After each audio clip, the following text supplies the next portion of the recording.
Hi, I'm Andy Shaw, and I'm the historian for our Fencing Association of the United States.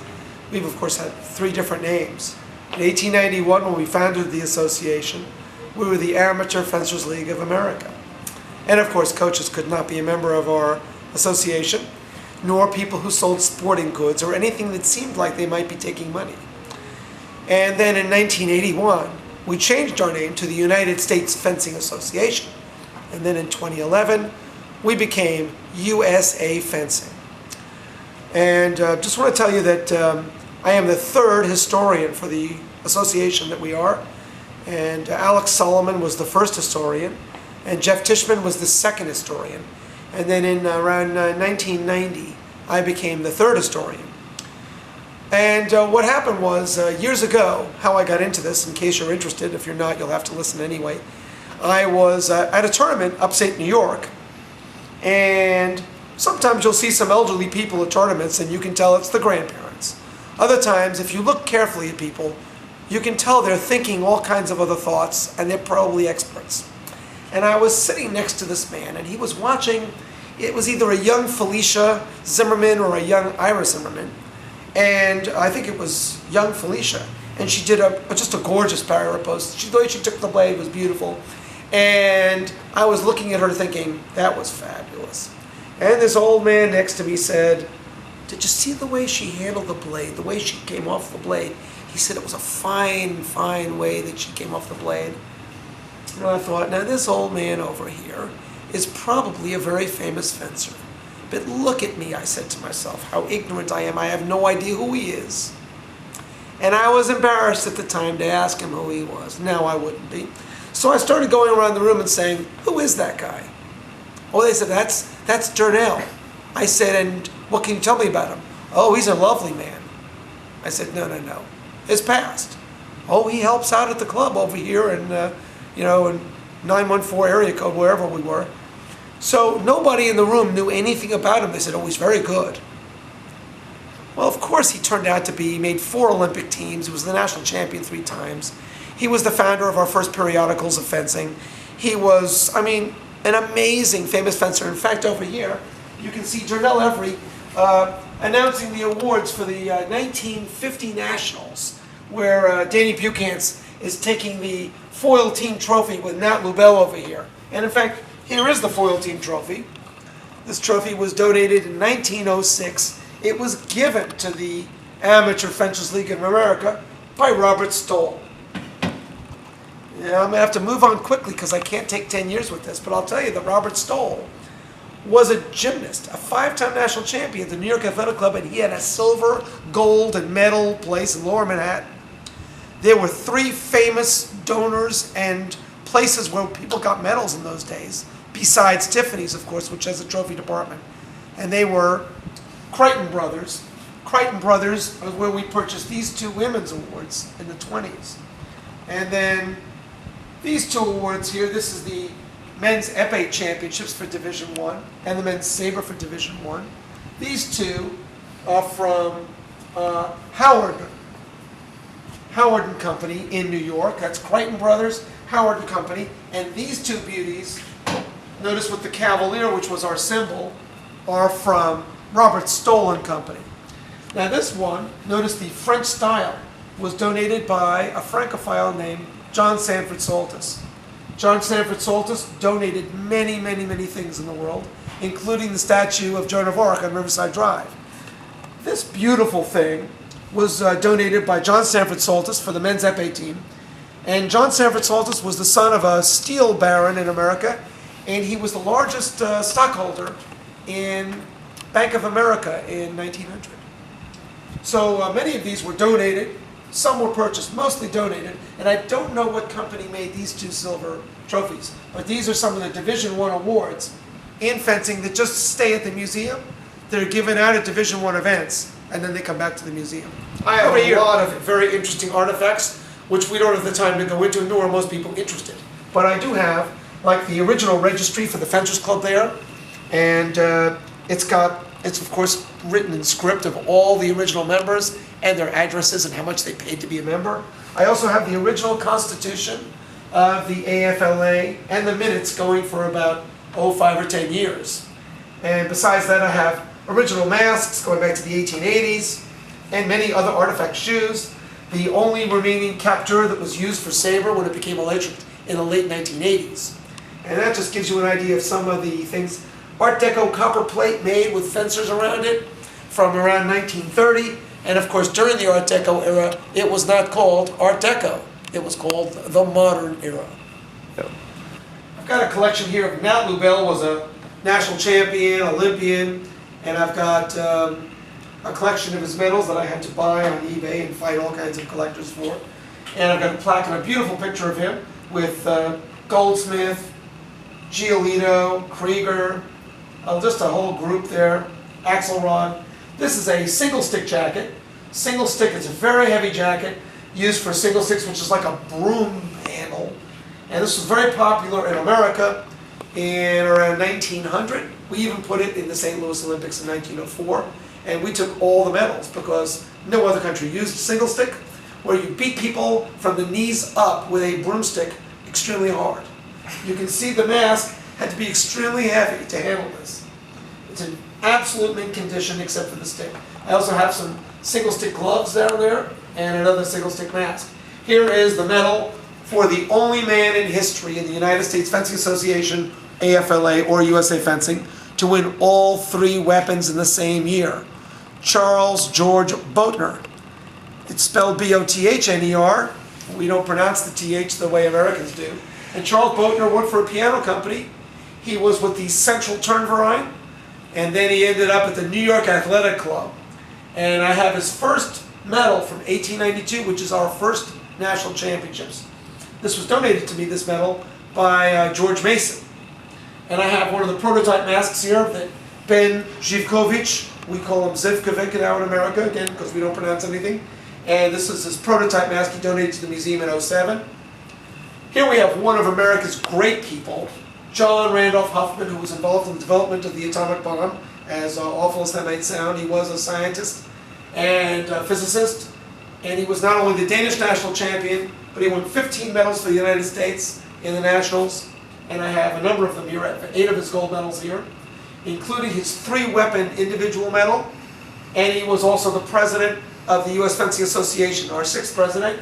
Moving on, Denise O'Connor, Olympian, champion, great fencer, organizer in New Jersey for years, and coach of Brooklyn College for years. And she caused many people to become famous fencers. Sharon Everson, Nikki Frank, Nikki Tomlinson, all because of Denise O'Connor. And here are her 1976 outfits that she said made them look like nuns or part of the Salvation Army. So the women hated these. Jason Rogers made huge donations to the museum. Jason donated his '08 warm-ups, some gold medals he won in the U.S. Fencing Association, and he also donated warm-ups from 2 Olympics, '04, '08, his uniform from '04. Keith Smart donated his lame. You can see there he is with Yuri over there. Williams, Daniel Constant, Lee Shelley donated his complete outfit and his épée. Lee was 3 times national champion. He's in the Hall of Fame. And George Mason donated his hat and his toiletries bag. That's the only toiletries bag I've ever had donated to the museum. George Mason in the Hall of Fame. And let's see what else we have. Then we get to our trophy wall for Div 2, Div 3. Many trophies here. I don't think you're going to be interested in hearing too much about them. But these were originally donated by all kinds of famous people. This particular trophy here, the Martini and Rossi trophy, was worked out. Martini and Rossi was a huge donor and sponsor of sports, especially fencing. And Aldo Nadi, Olympic gold medalist, Jack Keane, genius at Jack Keane, national champion and Olympian for U.S., worked out a deal with Martini and Rossi to sponsor the first World Cups in America. And that's one of the trophies from there. This was made by Tiffany's. It's ivory and silver. And we have a lot of different trophies here. This is in memory of Arthur J. Eddy, who donated a silver cup for the U.S. Nationals many years ago. That cup is disappeared. This is the Arthur Lyon Trophy, donated by Olympian and Hall of Famer Arthur Lyon, captain of the 1920 team that won a bronze medal in the Olympics. And that trophy's gone. And this is a replica. And A lot of other things. Memory of Tibor Nilash up there. Tibor, 7 times national champion, and he won the Olympic bronze medal in 1948.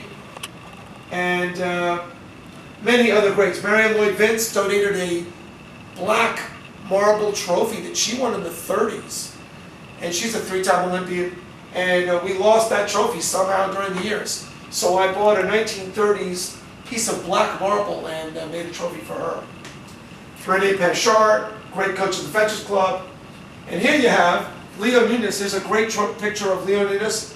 He won 40 U.S. gold medals. And here's the trophy, the first Metropolitan Sabre trophy from 1931 that I had to purchase from an antique shop.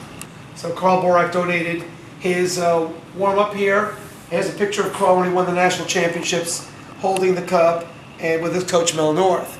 And Karl has also been the captain of the Olympic fencing team, a very famous personality and figure in American fencing, very important, and he's going into the Hall of Fame next year.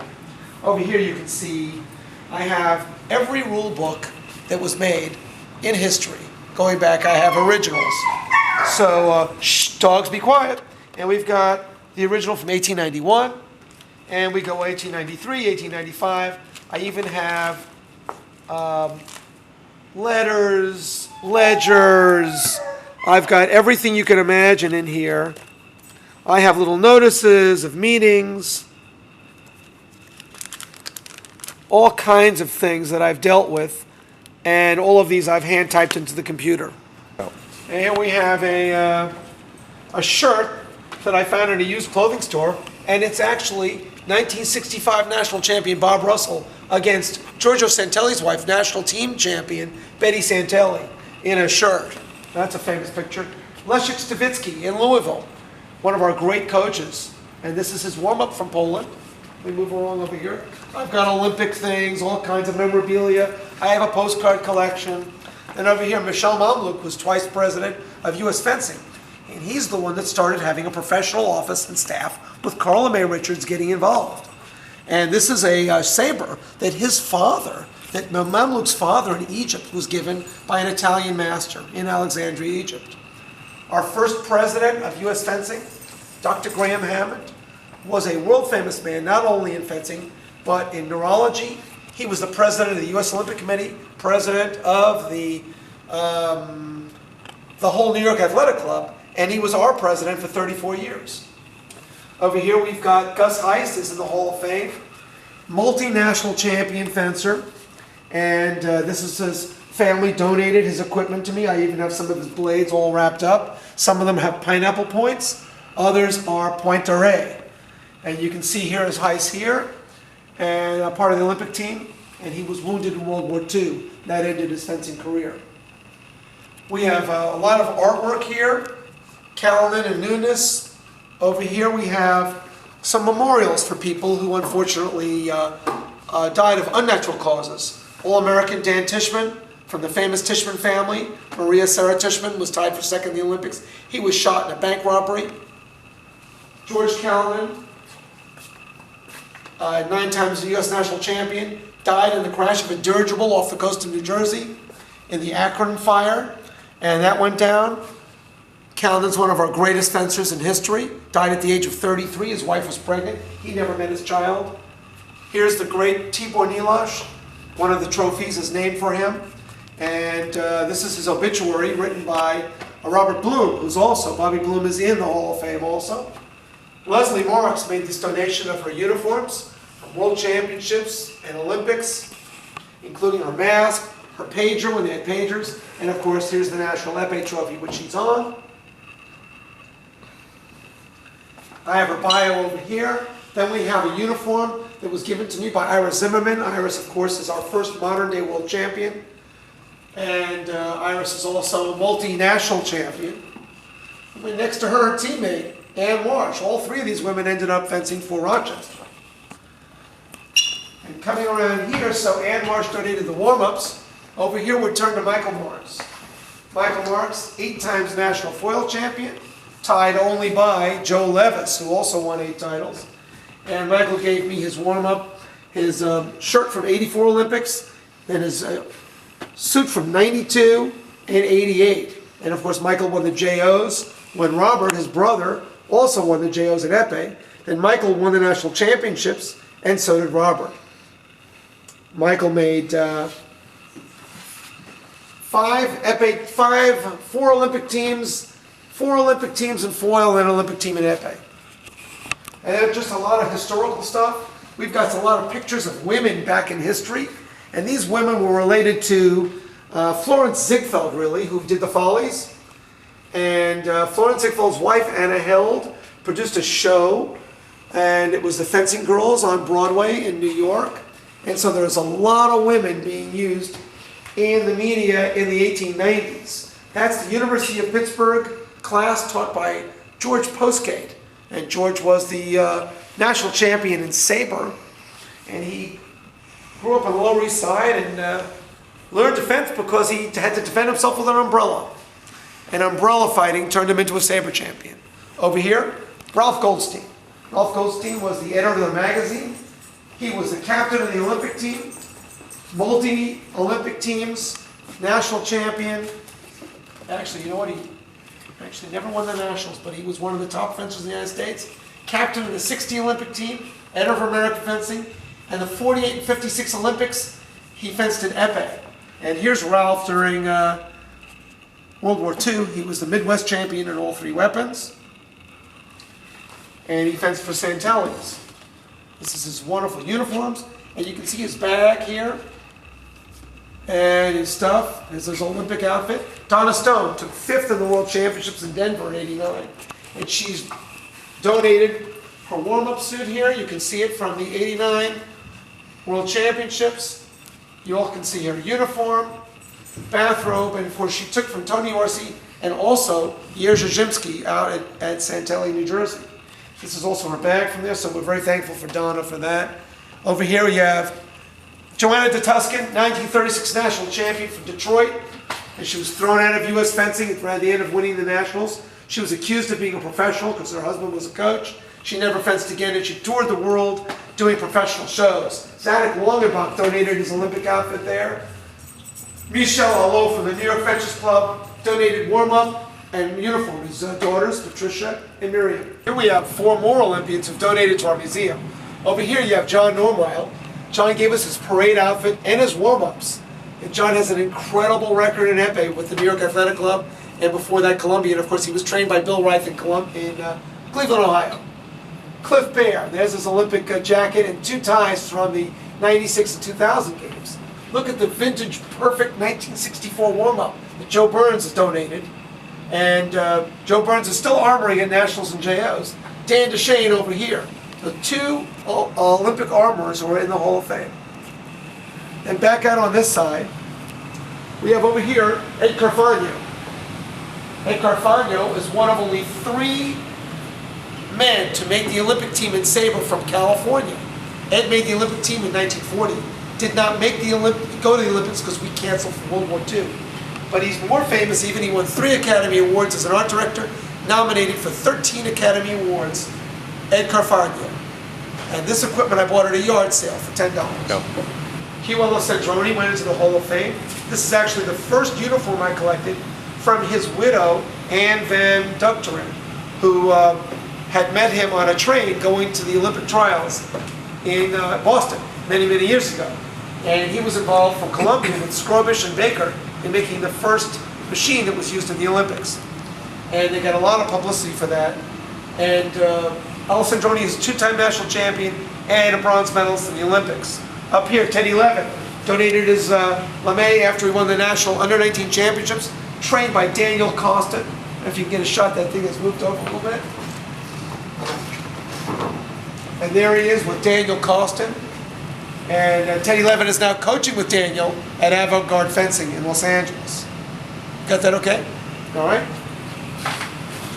Over here, Peter Devine donated his Olympic warm-up for the '96 games. He was trained at Santelli's. Over here you can see our logo, which is a picture of Johnny Huffman, that 6th president of U.S. Fencing. Here we go to a Halberstadt uniform that was donated to me years ago. The great Joe Paczynski, he's in the Hall of Fame, Tanner City Fenchers Club from Peabody, Mass. Donated this. He was known as the Man in Black, taught for free. Jim Carpenter. Olympic team and head of our program for training, Maurice Kami. Maurice Kami defeated the Olympic gold medalist in the direct elimination at the Martini and Rossi, and his lame was handmade by Robert Russell, 1965 national champion in St. Helens. George Kolobanovich donated his referee outfit, and the great Byron Krieger from Michigan, 5-time state champion in all 3 weapons, 2-time Olympian, 2 Pan Am gold medals, 1951. Ed Richards over here. This is his master's jacket. You can see Ed with the coach, Mr. Marion, arguing a call as Ed was refereeing years ago. Ed's Pan Am Games card. Larry Anastasi up here is the next person to look at here. Larry is one of the only 3 men alive also who has won the national championships in foil and epee. That's a 68 outfit for the Olympics. Bill Gehring. Bill Gehring is one of our great fencers and administrators from Detroit, one of the founders of the Fencing Academy, Michigan, and you can see the outfits that he's donated from the Pan Am Games and World University Games. Bill Gehring. And then over here we have my pen case. University of Pennsylvania, 3 coaches in history. Leonardo Tironi, from 39 years he was coach at Penn, Lajos Cesar, and Dave McConaughey.